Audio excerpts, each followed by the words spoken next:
Praise the Lord. Praise the Lord. Praise the Lord. We are live this evening here on the huddle. And tonight we want to get into the discussion and addressing the concern of the issue that you have as a new content creator where you want to start your first live stream show or your first podcast, and you're not sure how to start and get out of the gate. Well, tonight we want to share some important tips, 5 tips on how to get you started out of the gate in launching your live stream, your podcast show, and we're starting right now.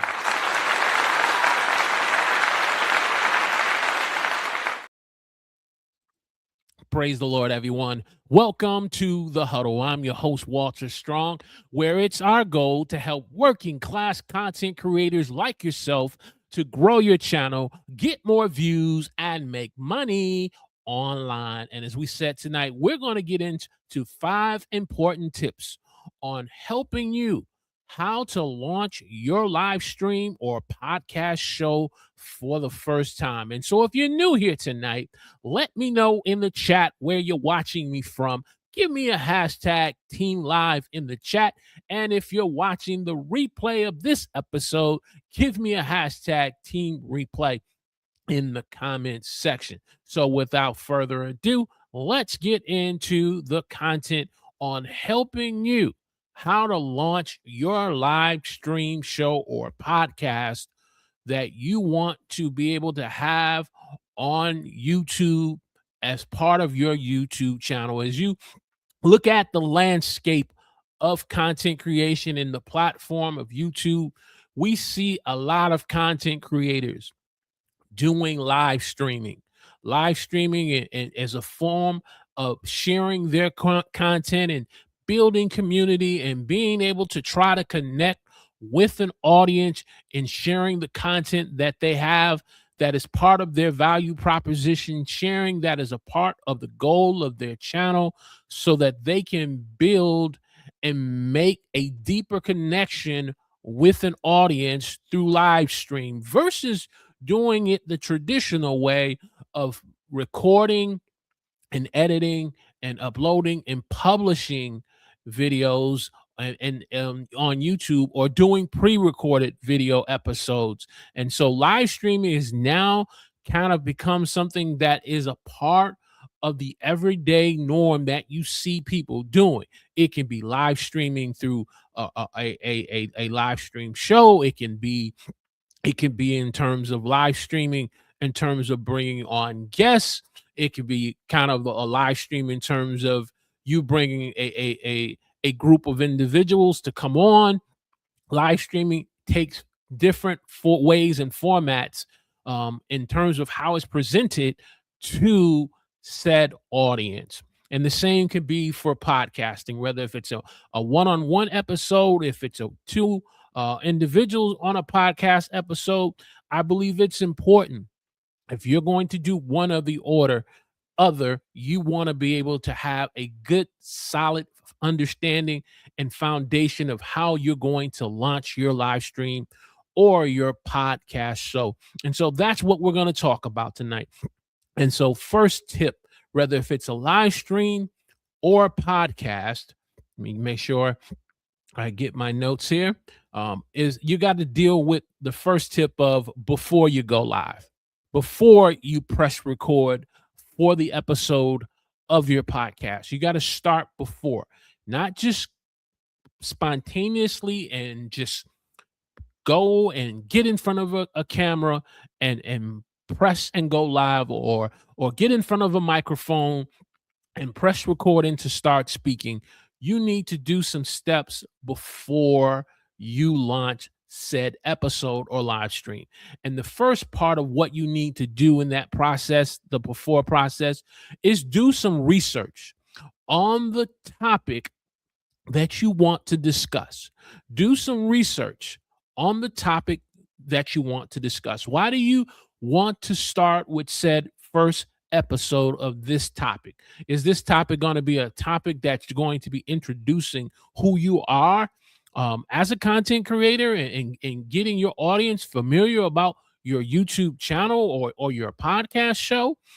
Or is it going to be an episode that's going to be informative for an audience to listen to and to watch live, that will add some value to them, that will answer a specific question or address a particular pain point or an issue in their life? And you have to do some research on said topic. I mean, when you do that research, I believe it should be fundamentally kind of built around what you're passionate about. What is it that you are passionate about as a content creator that you are sharing via live stream or through a podcast episode? It's going to be based upon your passion.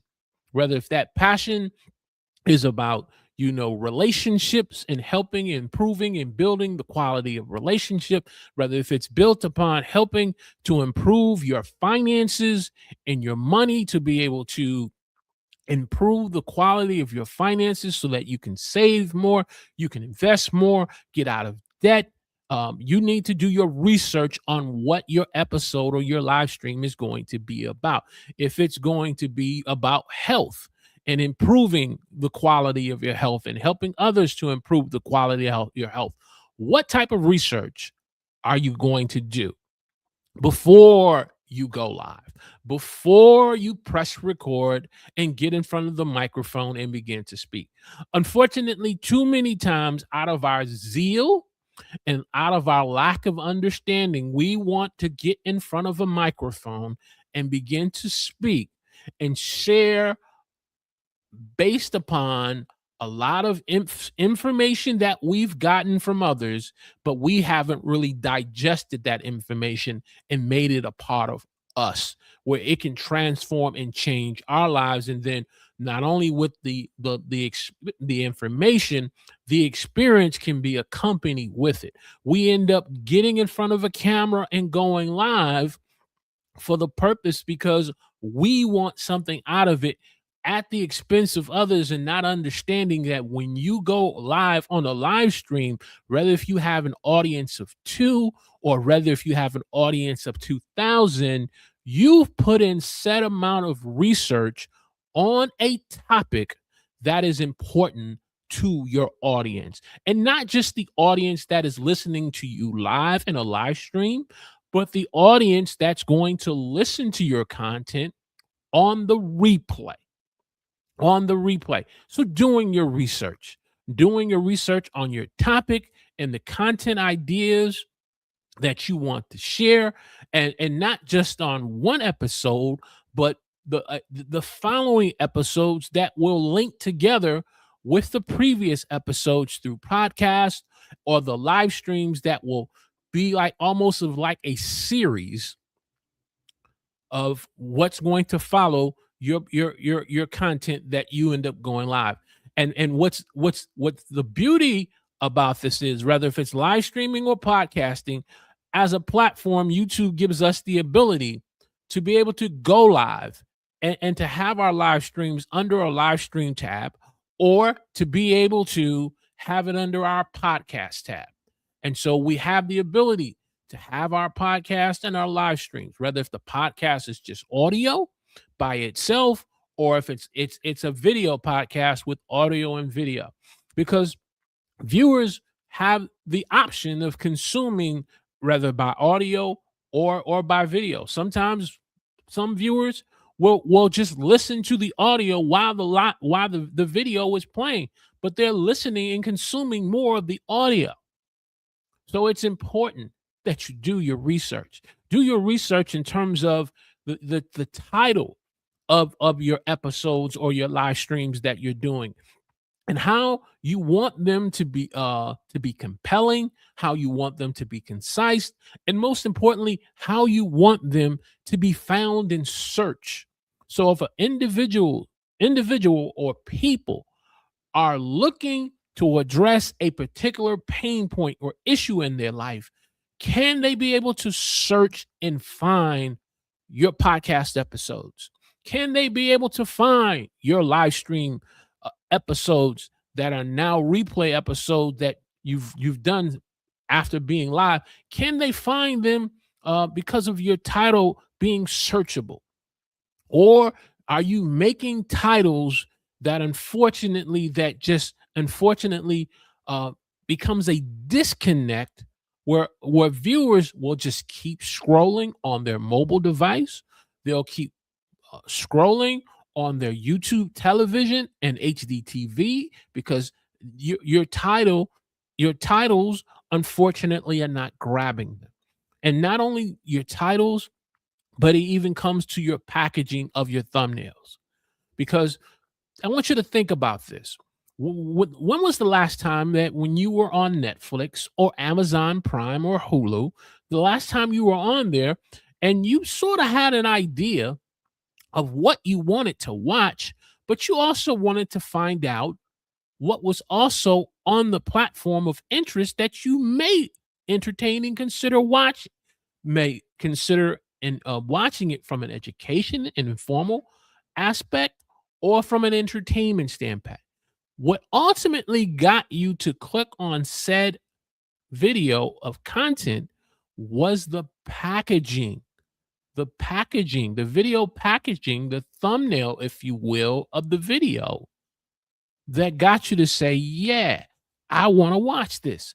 Such and such person is in this, whether if it's Jason Straitman, whether if it's Vin Diesel, whether if it's Dwayne The Rock Johnson, whether if it's Will Smith, whether if it's Robert De Niro, whether if it's Al Pacino, whether if it's Barbara Streisand, whether if it's the name that I'm thinking of, if it's going to be a previous episode of Good Times, the packaging is going to be important for said viewer as you to click on to watch it.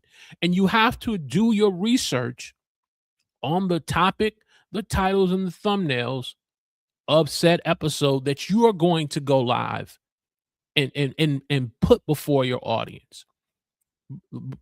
Don't even get caught up in terms of who's going to watch it and who's not going to watch it. YouTube is going to do its part based upon how you titled it and how you packaged it, but you have to do your part in helping the YouTube algorithm get your content in front of the right audience. And that's where research comes in. And then after you do your research, then you move on to designing your thumbnails. Rather, if you're going to design your thumbnails through Canva, in particular Canva Pro, if you're going to use something like one of 10 that helps you through an image generator or Chat GPT, or through Gemini, through what is it called? Man, I can't think of the other image generator, but there's different image generators that can help you design thumbnails. You have to sit down before you record the episode, before you hit the live button. You need to be doing this in the before stage, working on your thumbnail. And then after you've kind of worked on your thumbnails, if it's a live stream or if it's a podcast, putting together a run of show. Now, a run of show is going to be put together, and some people call it a show flow or a run of show. I call it the live stream or podcast GPS. It gives you a destination in what you're trying to go towards.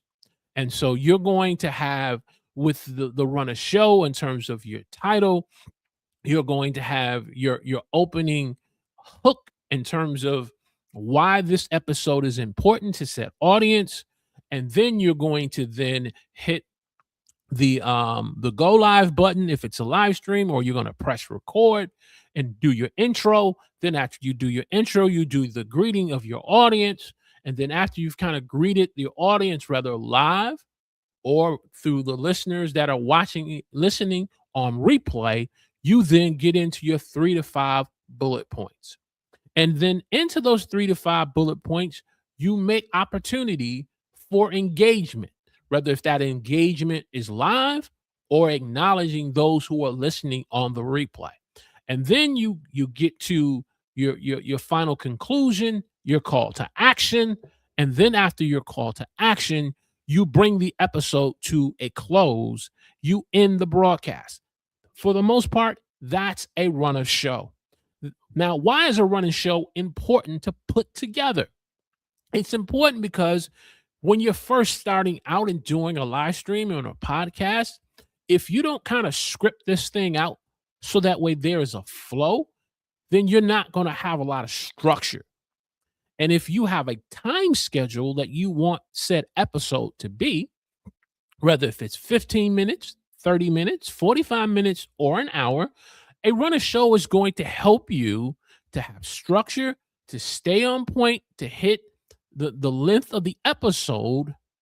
And if you then veer off or lose your train of thought, you have something to bring you back.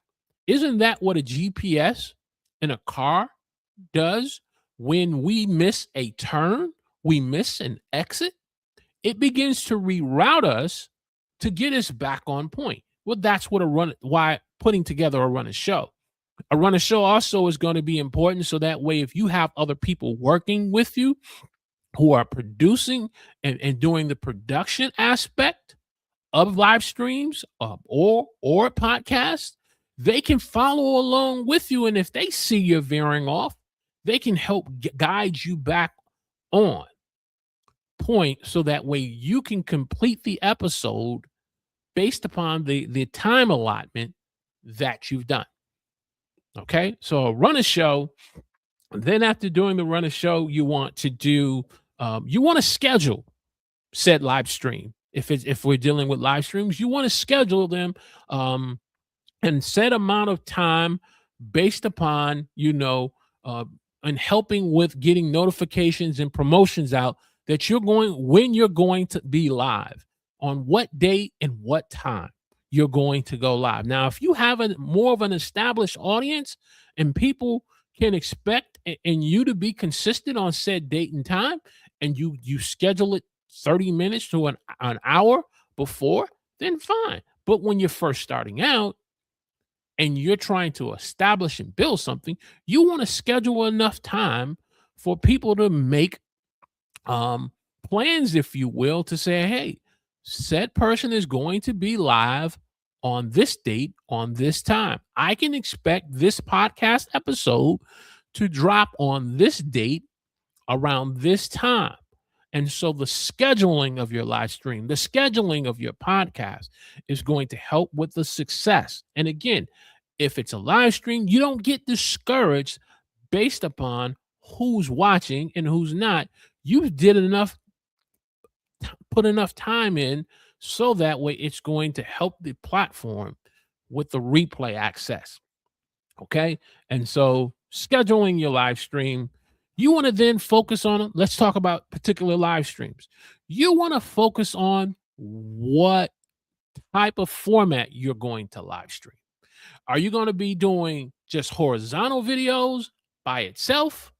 Or are you going to be doing dual live streaming like we're doing tonight? We're live streaming in vertical on the vertical live feed on YouTube, and we're doing horizontal. So you got to look at the format and what you're going to utilize in promoting your live stream show.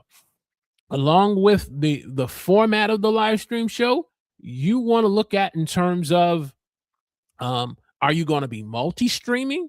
Are you going to just be live streaming just to YouTube, which we're just doing tonight? Or are you going to be live streaming to other platforms such as Instagram, Facebook, or LinkedIn, or Substack? However you choose to do this or do your podcast, you want to do these things and plan these things before. And then as you're getting into putting together your live stream in your format, you want to make sure that you've completed your description. You want to make sure you have went into said YouTube studios and made all the necessary adjustments on the back end of the content, so that way it is properly optimized. And then you want to schedule, you want to publish said live stream. You want to schedule and publish said live stream. And so that's the beginning part. That's the beginning part. Boom, boom. All right. Okay. Hey, if you're getting great value out of this episode of the Huddle tonight, where we're talking about 5 important tips on helping you how to launch your live stream show or podcast show, do me a favor. As you've been watching, click the like button for me, hit that thumbs up, and share this on your favorite social media platform. So, continuing with the before process, you say, with all this information, I'm ready to go. Yeah, pump the brakes, pump the brakes. You want to put yourself in the best position so that your live stream, your podcast can get in front of the audience.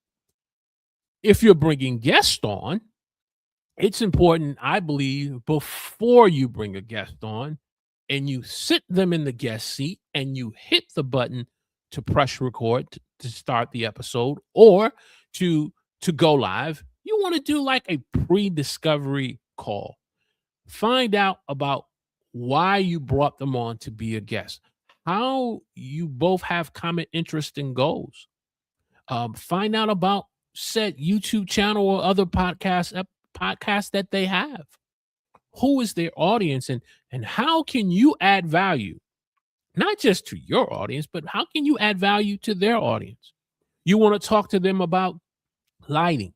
You want to talk to them about the importance of good audio.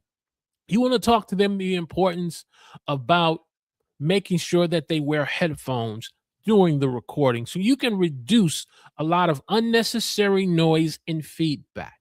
Making sure that they're in a quiet place, making sure that they have good lighting. Do a research call and then send any other necessary follow-up emails that they need to have in a timely manner.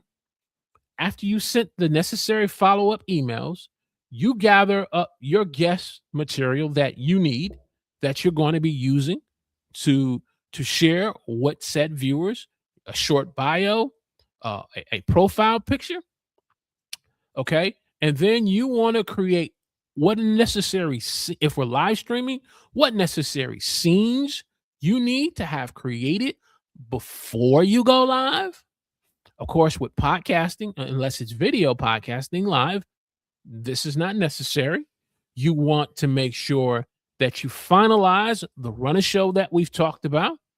Okay.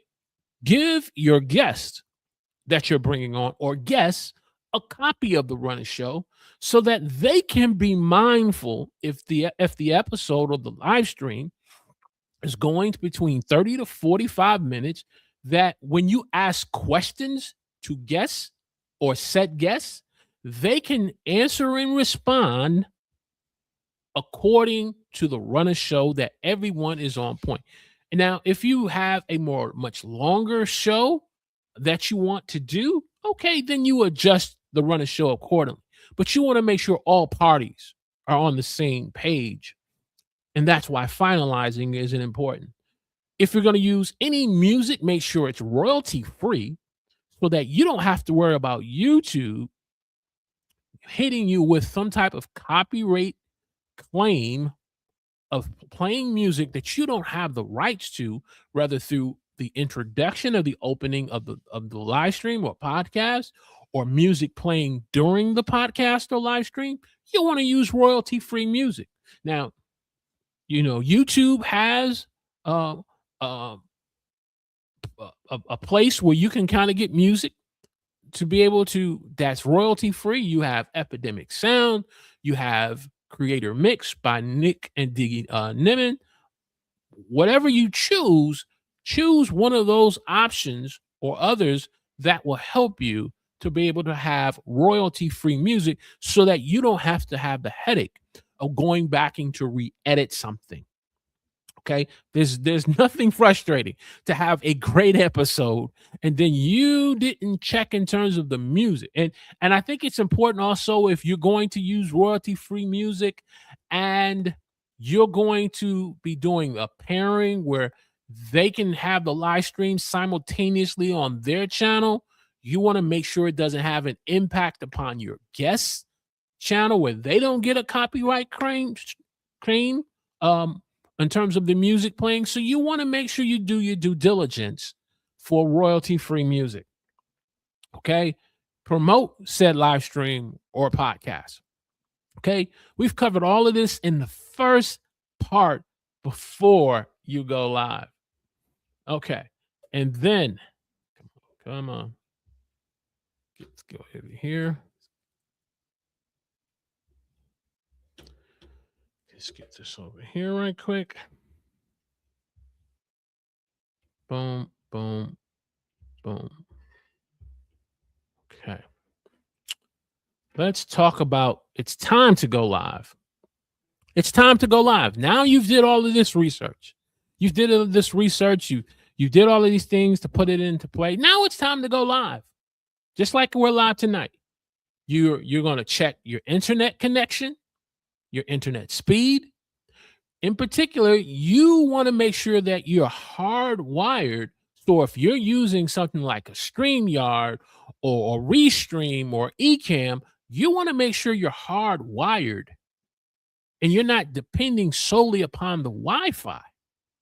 Too many times, what can end up disrupting a good quality stream is because people are just solely either on a mobile device, on their laptop or computer, and they are just operating strictly from the Wi-Fi and not realizing that, okay, Missy Ann is in the room using the internet connection for Netflix or Hulu in the room, and their spouse is in the other room and they are using the Wi-Fi, and it's pulling on their bandwidth on being able to have a stable connection. And then as a result, you see your guests dropping off, you see you having issues. So you want to make sure you have checked your internet connections, check audio, make sure that each and every person, whether if it's guest or yourself, you have quality audio. You have a decent microphone. You have audio.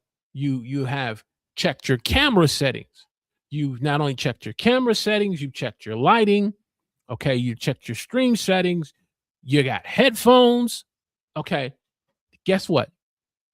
We're at the point that now it's time to get your game face on. It's time to get your game face on so that now you can now go live, hit your opening hook that you put in the run of show. You can then hit the video intro. You can then get into your content, just as we're talking about it tonight. Those of you who are watching this and joining us live in the chat, let us know where you're watching us from. Give us a hashtag Team Live. We're talking about 5 important tips on how to launch your live stream or your podcast episode. Okay, you're getting into your content. You're bringing on your guest. And as you bring on your guest, you get into their short bio and about who they are. You engage your audience, and now you are live. You're live. Okay, you're live. You get into your points that you want to discuss. You engage your audience throughout the stream. Have a Q&A session that you're going to have to answer any questions or respond to comments. Okay. Maybe you want to have the type of live stream show if you want to bring guests from the live chat. You want to have a structured way that you can bring people on in a safe and productive way, that you're bringing the right type of people on who genuinely want help from your live stream show. Now, from a live stream, of course, now from a podcast, that's not something you can do. Then after that, you get into your final thoughts. You share your call to action. You hit your outro music. You end the broadcast, or you hit the stop button on the record for the podcast episode. Okay, you end the broadcast, and then after you've ended your broadcast, the live stream or podcast doesn't end there. You don't just move on to the next episode of your podcast. If you're trying to do a series, you don't just go live on the next live stream in 48 to 72 hours. No, there's still work to do. You need to optimize the set piece of content that was done through live streaming or podcast. You want to optimize it. You want to optimize if it's a live stream, make sure you have your YouTube chapters put in that makes a more easier viewing experience for your replay audience so that if they need to stop at a certain point, the YouTube chapters will help them go back to set point. Or if they need to skip ahead because they know certain things that you talked about in your episode, they've kind of got that down, but they need to skip ahead. So you want to optimize and put YouTube chapters. You want to add the additional links that are necessary, especially if you have guests, on the best way they can contact said guests, what's the best place where they can reach them, what social media, what offers that they may have that they may need to have access to. So you add any additional links, you pin a comment in the comment section that kind of highlights an important thought or feedback from the audience, or again, one of the links that you need to post so that replay viewers can go to the next episode or click on the next video that's tied to this one that will keep them watching more of your content. All of this is important before you end up going to episode number 33, before you jump and go to live stream number 9. Make sure you have it optimized. Make sure you have it optimized. Pin your comment, set your end screen, set your end cards, and then if you've collaborated with other YouTube content creators, share the ability where they can collaborate and have the episode on their channel. Okay? Share your replay in the necessary places you feel necessary. If you have an email list that you can share your replay, or on your website, share your replay. Okay. And then you want to repurpose your content. Repurpose your content, whether through shorts or reels. Okay. Shorts or reels. You want to repurpose it from a long form aspect through horizontal videos. You want to download your audio if necessary. So if this is just a live stream, but you are doing a separate audio podcast, it gives you the ability to download your audio. Like StreamYard gives me the ability to download my audio. And then I can then turn it into said podcast episode. If I need the transcript, again, StreamYard, link in the description. If you are looking for a live streaming software that gives you these features, link is in the description, but you can be able to download the transcript. You can then create said newsletter to help you putting together a newsletter. You can then put together social media posts. All of this is a part of repurposing. But one important tip that I want you to take away from the repurposing aspect: make sure you save your content. Save your content. Back your content up so that way, whether if it's on the cloud, through Google, or through a hard drive, save your content so that way you can use it at a later date. Okay? Hey, if you're getting great episode, if you're getting great value, that's what I wanted to say, out of this episode on how to launch your live stream show or podcast, do me a favor, click that like button. Those of you who are in the chat watching me live, I want to say hi to those who are leaving a hi or just, saying hello. Bonjour. I had a bonjour in here. I had a hello. Hello to those of you who have been popping in the chat. Click that like button for me. Hit that thumbs up for me. Share this on your favorite social media platform. And if you haven't had an opportunity yet, please subscribe to The Huddle, where it's our goal, our value proposition, to help working class content creators like yourself to grow your channel, get more views, make money online. So love for you to subscribe to the channel.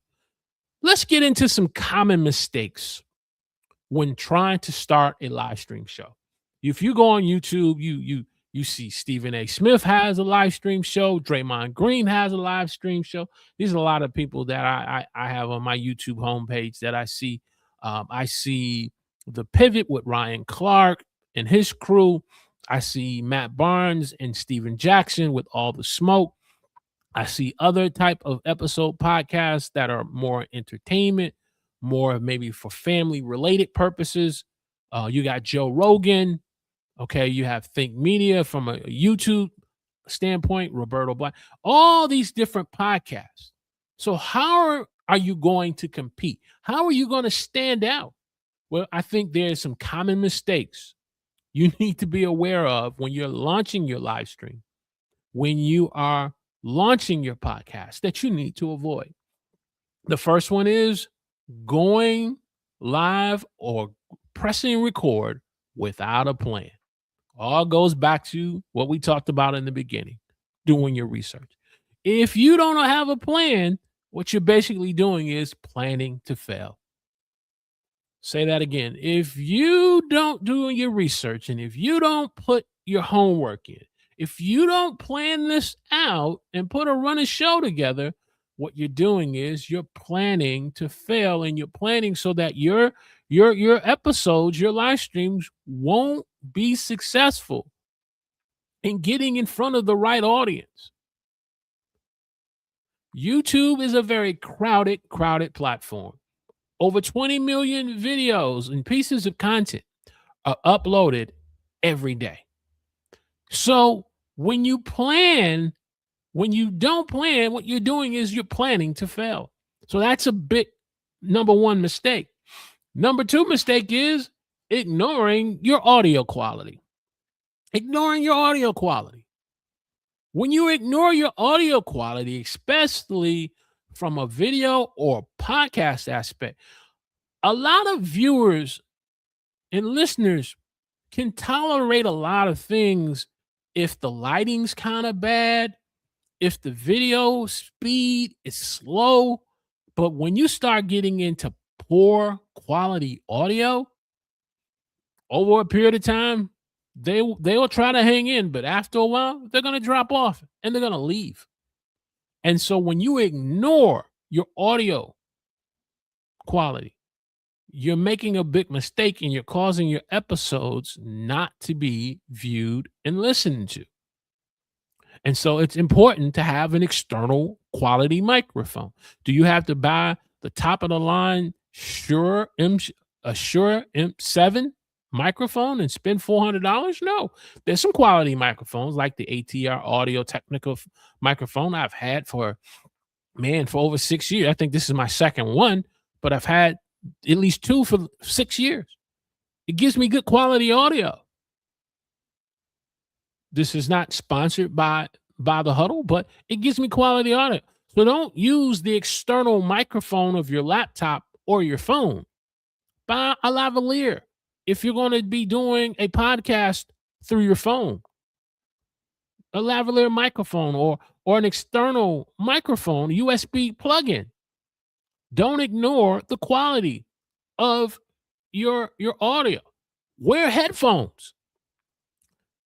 You know, I'm quite sure you've watched episodes where the guest audio quality is at the acceptable level where it needs to be, but the host doesn't have good audio quality. They don't even have headphones on.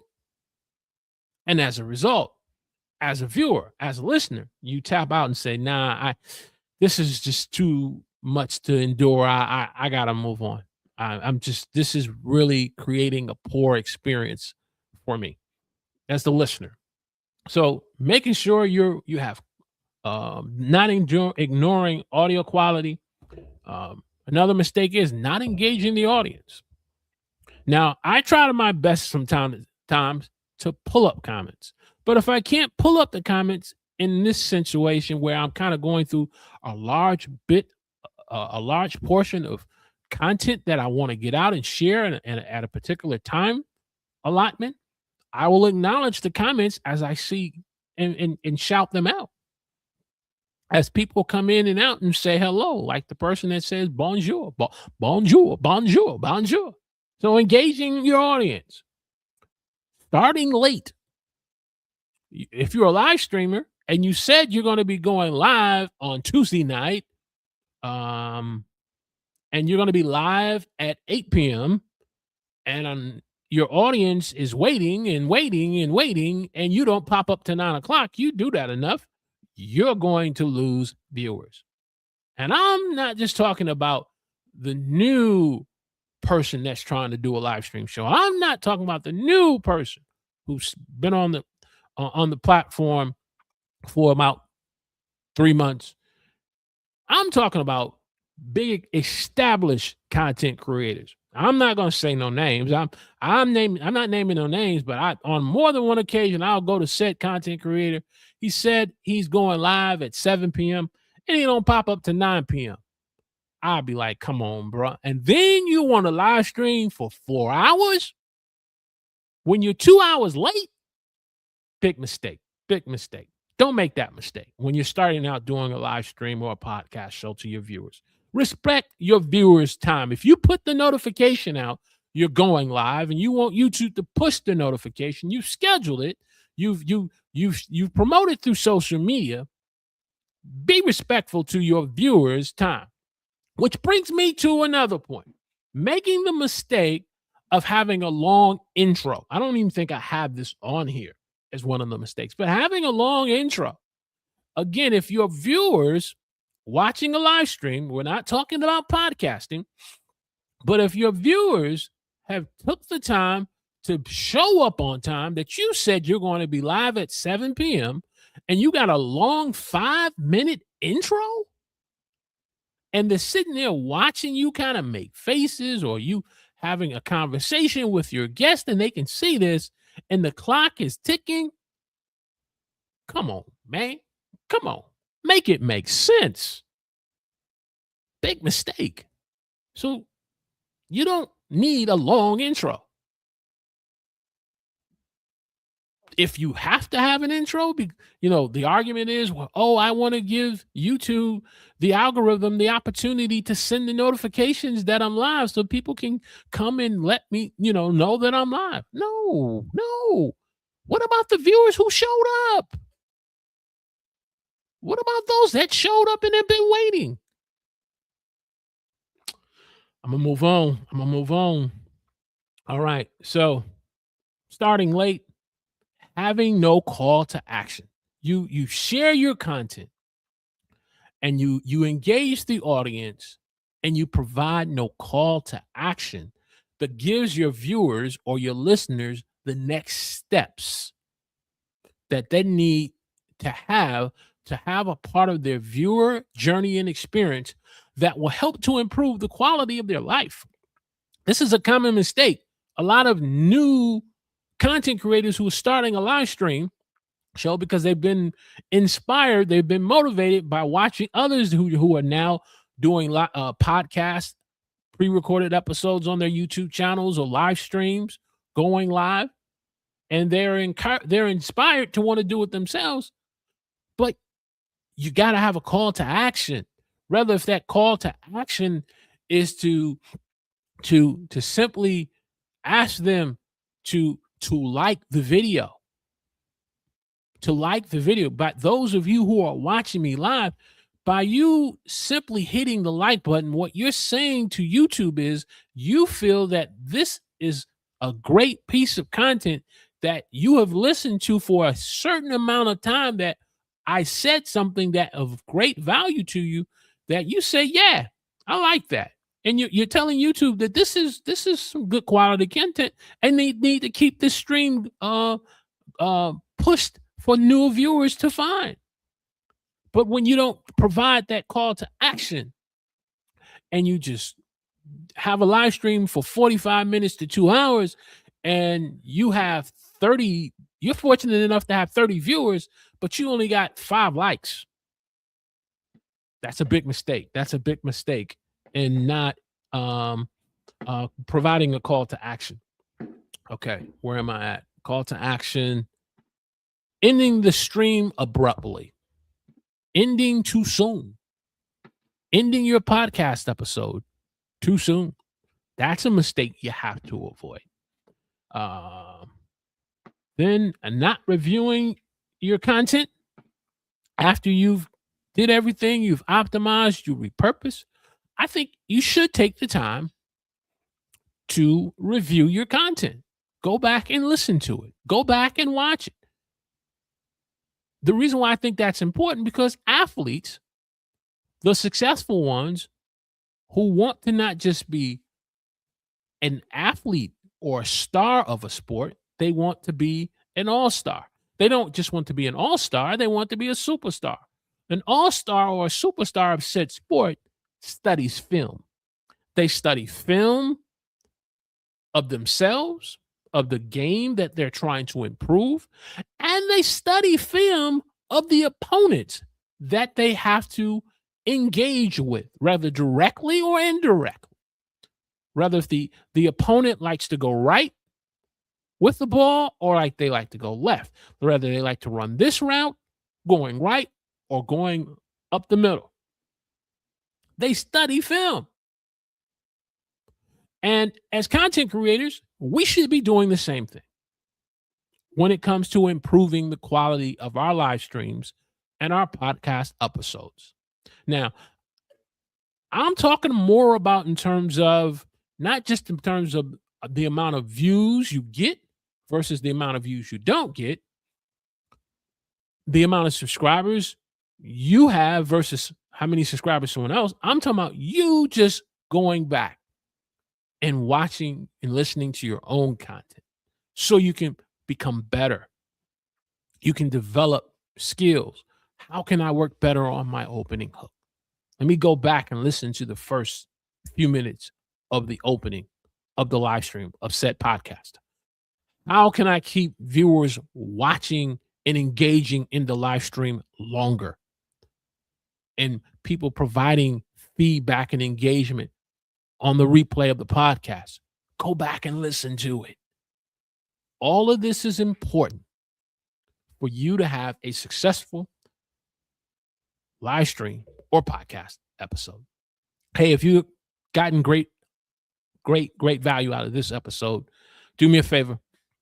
Click the like button for me. Hit that thumbs up. If you're new to the huddle, share this on your favorite social media platform. That's the content tonight that we wanted to share. I see comments that have been coming in throughout the stream. I just want to see who we got here. Okay, we acknowledge that person who said, I don't see any new ones here. Nope. Don't see any new other comments. But that's the content tonight. The train is now arriving into the station. So I want to thank each and every one of you for taking some time out your schedule to watch the huddle. And so we're going to go ahead and bring this episode to a close as soon as I find, there we go. Yeah, there we go. And so my call to action to you as you embark on starting your live stream show, your podcast episode, start with doing your research.